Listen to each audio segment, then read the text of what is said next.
Hi, I'm Georgette, and welcome to the Medical Mama Podcast. I am so glad you're here today and really appreciate the gift of your time and joining this conversation. Today, we're going to talk about the road to a diagnosis. In full transparency, I was kind of laughing with myself to see if there was going to be a cute little way that I was going to title this episode, like a dance to a diagnosis or something like that. But the reality is that getting a diagnosis is such a journey and can be really hard and comes with a lot of big feelings. So, as your medical mama friend, I am not going to, we're going to have a little fun with this too along the journey and some laughs, but I'm going to be real with you. It's hard. An odyssey, as some people have titled it. It is a journey. It's a winding road, and one that some people have such big feelings for that they are even afraid to embark on that road.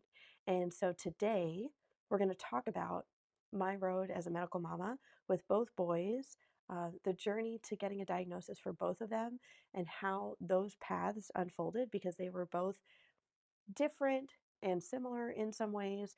Then we're going to talk about what does it really mean when you get the diagnosis, some roadblocks on the path to a diagnosis that I don't want you to face and then turn away from, but I want you to have the knowledge from my story, from other stories, to feel empowered to just burst through them and continue journeying on. And then we'll talk about some key players that you want to have on your journey and important people that you want to engage with along the way. And then lastly, we'll talk about you. And I want to prepare you as your medical mama friend to get ready for what's coming because the reality is a diagnosis changes everything. So let's get into it. All right, so let's start. We'll go in birth order. We'll start with the road to Benjamin's path of multiple diagnoses. So I shared a little bit of how I became a medical mama in the last episode, and that it really started when he was born. And so that's called in like diagnosis, medical literature, everything, traumatic birth event. I wish that some of these diagnoses and titles wouldn't sound so harsh, but they do. And to be honest, it was a traumatic birth event. Um, and then we did get other diagnoses in the NICU that were describing what he was experiencing, the medical events that he had experienced, how his body was responding, all of that. And even a NICU stay, no matter how long it is an important qualification and consideration for that child for the rest of their life. Any prolonged hospitalization, any hospitalization, whether it's due to an acute, which means a short medical event, or a chronic means long lasting medical event. Those are things that are important pieces of information along the way for your child's journey. So just know that. So Benjamin's road to his diagnosis was layered.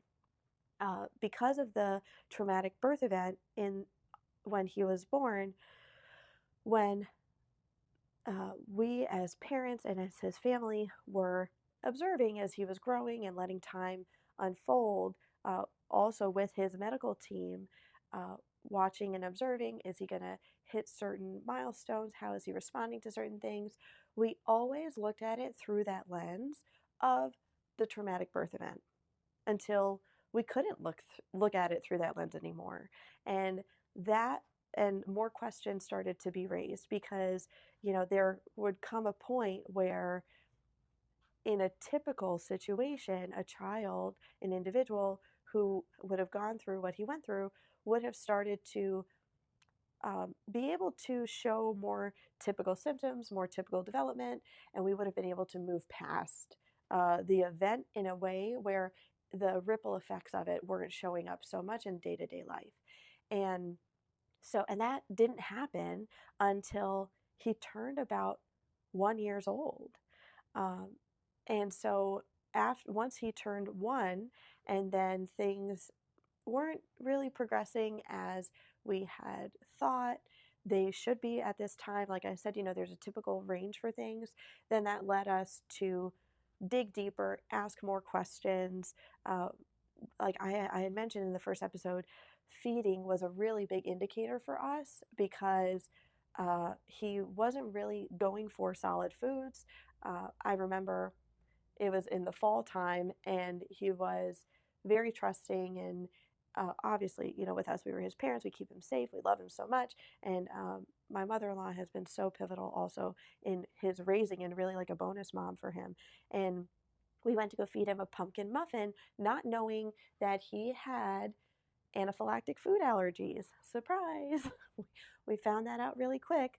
Not too long after he had tried the little bit of the pumpkin muffin, and then all of a sudden his eyes swelled up. Thankfully, his airway didn't close, but that led us down. So that smaller event led us to start to uncover those other diagnoses as well. And then that just, it was almost like following a string to something. It was just picking up those pieces and going down that rabbit hole. Then after that, because he wasn't getting enough caloric intake, he got a failure to thrive diagnosis.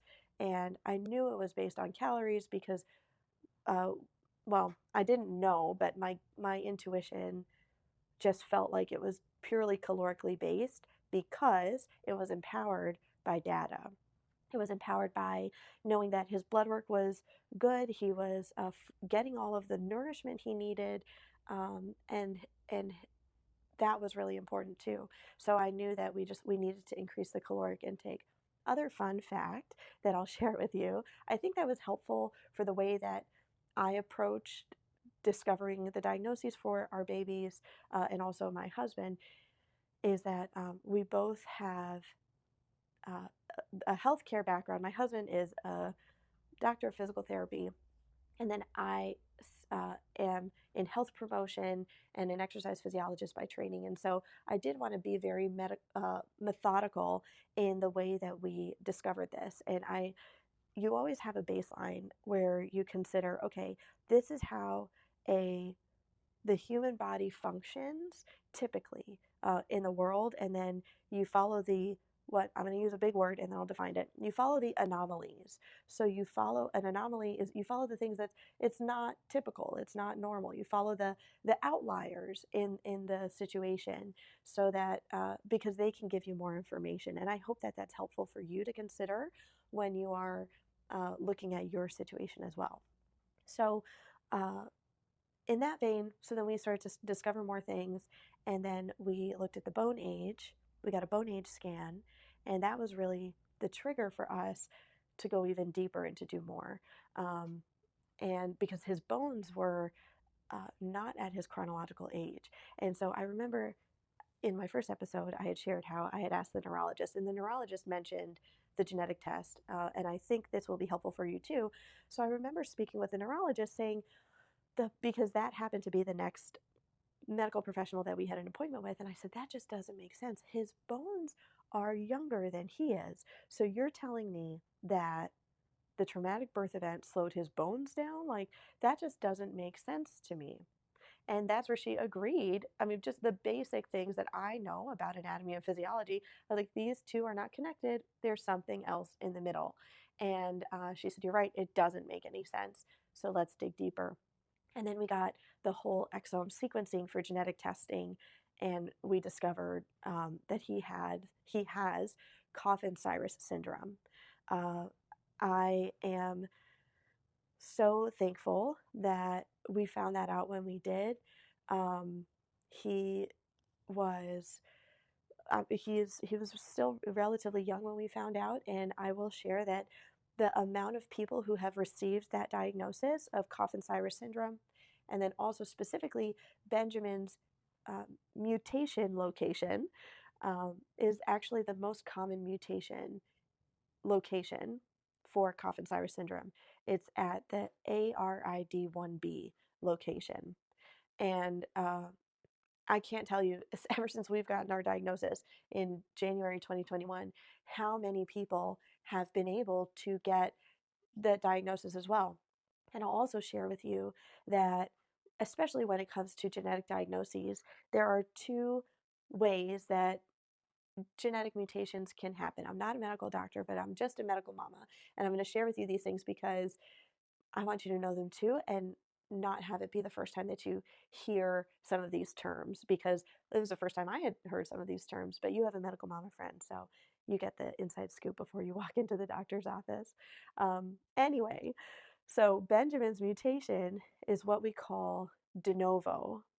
Okay.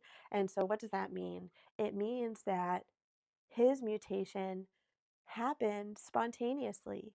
It wasn't a mutation that I carried a prevalence for. It wasn't a mutation that my husband carried a prevalence for. So the likelihood, everything is in probabilities.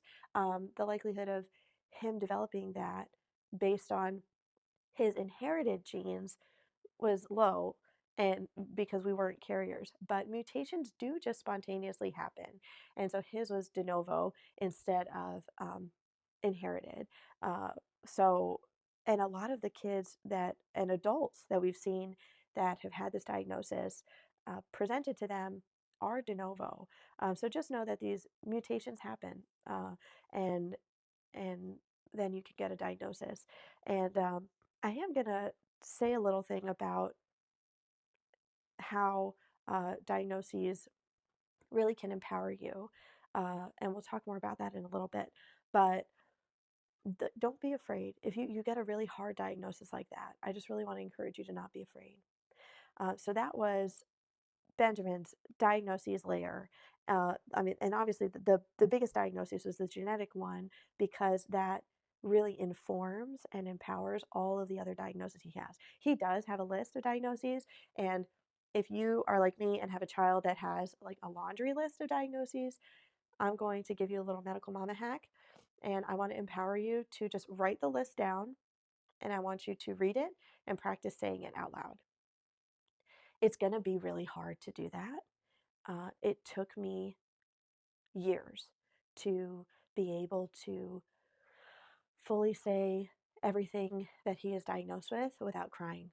Like, full stop. I will tell you, there's so many big emotions that come with these diagnoses, but it's really important for you to be able to communicate all of the diagnoses to on medical intake forms, when providers are taking medical history, and communicate it clearly in a way that they can understand it, document it, and then you can have a conversation. So that's something that's really important. It has been very helpful for me, and I know very helpful for providers, so that I'm not giving them a whole story with the diagnoses. I'm giving them the information they need up front, clearly and concisely, and then we can have a conversation once they have that information in front of them. So let's talk about uh, how Bain got his diagnosis, because I had mentioned in my other episode that I am a medical mama 2 times, and it's a very different journey and a different path. So Bain's diagnoses were really caught me by surprise, because you have to, I didn't think about it at the time, but you have to think my perspective of parenting and what is typical parenting was based on a very medically complicated child. So as Bain was developing, I mean, I thought, and he hit milestones. Typically, he hit a lot of, he was developing physically and emotionally, like typically. And so I was like, okay, so this is more of my typical child. But there were small behavioral things that I didn't catch because of the lens that I was viewing my child. So it wasn't until we had Bain in a school setting that it was recommended to me that maybe we should go get a psychological educational evaluation, and just to test for if there was any neurodiversity, if there was any difference present. And because the behaviors, while not so different from typically developing children, were different, and you can notice some of the differences when next to typical peers. This is also why it's really important to have children around other children around their same age, if possible, so that they can develop off of each other. And then you can also observe your child with other children too, and see how they present and how are they showing up in the world. I'll be honest, there was a global event that some of you guys remember and lived through, that we all lived through, um, if you're listening to this, that affected our abilities to get together with people. So um, we were in the thick of the pandemic in his early development years, and the pandemic really did impact all of us in a lot of ways. So anyway, so when the teachers had recommended, hey, we think that this would be important for you to get, being a medical mom already, knowing the drill of going down the road of getting a psychological educational evaluation already on Benjamin, I said, okay, I have my people I can talk to. And I went and we got one for Bane. And I was surprised when I'm in, full transparency, that we did get a diagnosis at the time. And I was like, oh my goodness. But, the process when we found out the diagnosis for him, so it presents a lot much more mild than how Benjamin's diagnoses present. So when I say that, it means how are they showing up in their life day to day. So it's mild, but I was empowered, and the process that followed, then I said, okay, great, thank you so much, and I was able to unlock resources and interventions for Bane, and he's doing really great. And we continue to stay up on both boys and their journeys in supporting them where they need to be supported. So those were the road to the diagnoses. And I know that uh, this is actually going to be a little bit of a longer episode because I'm sharing both paths. And I really want to encourage you with this. And I've said this a lot in conversations, I've said it in articles and other things that I've written. And I want you to hear me when I tell you a diagnosis does not define your loved one. I'm going to say it again. A diagnosis doesn't define who they are. Okay? A diagnosis will just describe the path of support that they can benefit from. It helps describe needs that your loved one may have and empower you to get more information on how to support them, what can be beneficial, and even more importantly, a diagnosis can be a key that unlocks resources, unlocks programs. There are certain therapies like ABA therapy, which is applied behavioral analysis therapy, which we'll talk about in another episode, our journey with ABA. But you can only get it consistently covered by insurance if you have certain diagnoses. Isn't that wild? It's true. So sometimes do not shy away from getting a diagnosis because you might be keeping a door closed that would be incredibly helpful. So diagnoses don't define, they describe a path of support. And I want you to really internalize that. It also unlocks research. You're going to be able to find research and publications and information that will empower you to check on other things that you may need to consider that may be down the road, or present in your current day that is good for you to look into. It also unlocks community. You'll be able to connect more directly with people that are walking a similar path of you. You'll be able to ask questions and get to have your people that will understand what you're going through, that you can um, bounce ideas off of as needed. And that is so important for you to have that type of support. I have to shout out the Coffin Cyrus Syndrome Foundation because, wow, they have a new diagnosis packet that you can go on their website and complete the form, complete the web form, and then another medical mama, a volunteer, another medical parent fills up this packet filled with research, basically also giving you like a checklist. There's a review of systems of other things for you to consider with this new diagnosis, connecting you with their community online, connecting you with the newsletters, highlighting the specialist geneticist that is so involved and ingrained in learning about this syndrome. And so it's just, I was so thankful, as scary as it was in the moment, that the other parents who have been walking a similar road had created this for parents like me who were just discovering this path. And whether you have a rare disease or not, uh, and maybe your rare disease doesn't have something like that, maybe you get to be that person who gets to create that and start that process to help others along the way. And that may help you process it too as you go through it. So, I want to talk also about a few roadblocks on the path to a diagnosis because, like I said in the beginning, I don't want you to have these be barriers for you. I want you to be able to break through these barriers because you have a medical mama friend who told you about them already, and you can move forward and pass them. Okay, so the first roadblock that I see is that providers may recommend, but if it's not like imminent or if it's not so obvious, they might not push you to go down a path of getting more testing because you may not be showing signs of readiness. I share this from experience. So we have a really great pediatrician, and I had mentioned before that the neurologist was not the first person to say we should do a genetic test. It was actually our pediatrician months prior. He said, maybe we should do genetic testing. And I immediately said, no, I did genetic testing when Benjamin was in utero. I don't think that's going to be necessary. And so he took that piece of information and then probably also in the way that I might have said no, I wasn't open to it. And so he let it rest and he said, okay, so let's just keep doing what we're doing and we'll keep observing things. But he didn't push for it then. And I don't blame him for, I don't, I'm not upset about it. But just looking back, I noticed, oh, the way that I was showing up in that appointment, the way that I showed up to a recommendation instead of being curious with him and asking, tell me more about this genetic diagnosis, I showed up like I already knew all the answers and I said no. And so I want to encourage you to be curious and say, well, tell me more about that test. What exactly would that test do?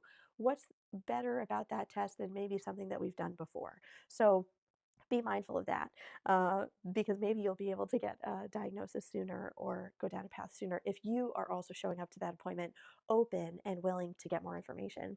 Another thing that where a provider recommended something and I was like, no, that doesn't need to happen. Silly me, right? No, I wasn't ready for it, so I'm sharing so you can be ready for it too.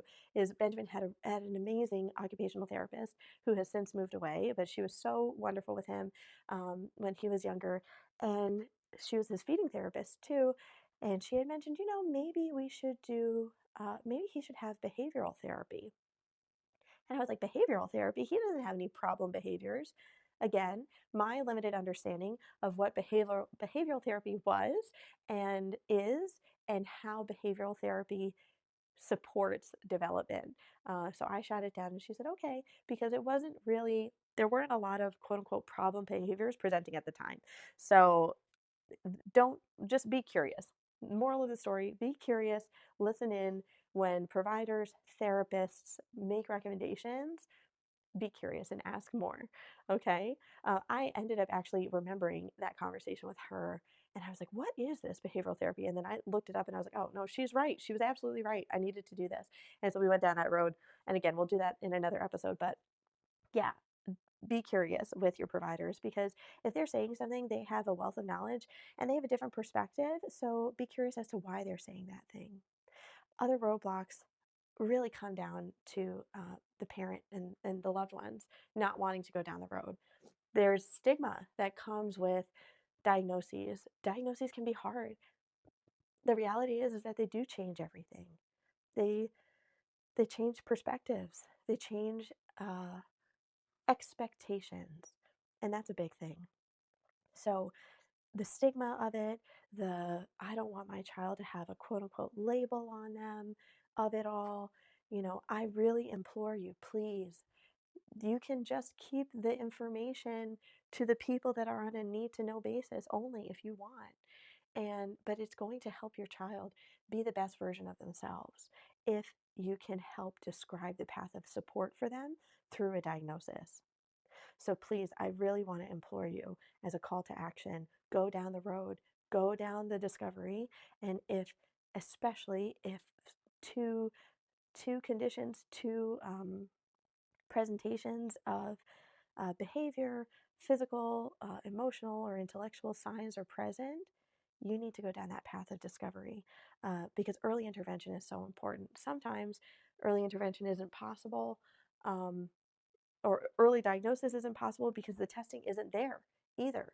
The reality is, too, and this is hopefully helpful for you to know, if we would have done whole exome sequencing when Benjamin was born, I don't think that we would have gotten the diagnosis that we did because genetic tests at the time he was born hadn't picked up on Coffin-Siris syndrome, ARID1B, where it was.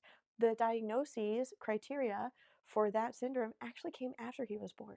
So, I mean, medicine is evolving so rapidly, and we are able to diagnose so many things now, which is great. Let that process unfold. And if it's been a while since you've tested genetically, maybe test again and see. You might get something different. Talk to your medical provider and consult with them as well. With whatever path you're on. But just think about that maybe the medical field hasn't caught up to your loved one yet. So be mindful of that process too. And then, so I mentioned. Sorry for the clearing of the throat, but I mentioned that keep the key players in the know. And I'll talk about this in another episode more about you being really the manager of your child's condition. You are the CEO of, if you're the parent, of navigating support. Whenever we do get a new diagnosis for either of our boys, I update the pediatrician if they're not the one that has the test of origin coming from them. So we update the medical team that regularly sees our child, the teachers, uh, therapists, and that's really it, and advocacy support that we have for the boys, so that everybody's on the same page and everybody's in the know of the total picture of your loved one. That's so important because they are all coming to support your child or your loved one from a different lens. And so giving them and empowering them with that full picture information informs them on how are they going to approach it differently. And so that's really important. And then lastly, I'll close with this. I know that this is a little bit longer of an episode, and I appreciate you hanging with me, but I wanted to talk through this fully for you because there's a lot to consider with the road to a diagnosis. So, the last thing that I'll leave you with, and then we'll talk about this more in later episodes, is to be ready for the process that you will go through and that will continue to unfold with the diagnosis path for both you, your family, and your friends. A lot of big feelings can come up on this road, and it sometimes takes a long time for it to continue to unfold in a way that will give you the complete picture. And it's really hard. And I want to acknowledge that it's hard with the waiting. It's hard not knowing. And it's hard considering that you might be walking and taking action steps. And the reality is that you may or may not get an answer to your questions as you journey on. So I want to acknowledge that. And I want you to be ready for that. I also want to encourage you that you will find the strength and you will discover things about yourself along that road, along that journey that are new and so worth you unlocking through the process. Embrace the process of medical motherhood, of medical parenthood. It's an invitation for you to continue to step into this person that you're being invited to become in the best way. Learning to be a voice for your loved one, learning to be curious, learning to be an advocate, meeting new people that you never thought that you would get to meet or be connected to. And all of a sudden, they become such important parts of your life because you went down this path. Go down the path. It's a worthy journey. I'm right here with you, This is a sisterhood. If you were a medical mama that you never wanted to be in, girl, I know it. But it is something that is really special. And I'm really glad you're here. Whether you are a medical mama or somebody who loves one, thank you for joining me today. I can't wait to keep the conversation going. I appreciate the gift of your time. I hope this has been encouraging for you, and I'll see you next time. Thanks for being here.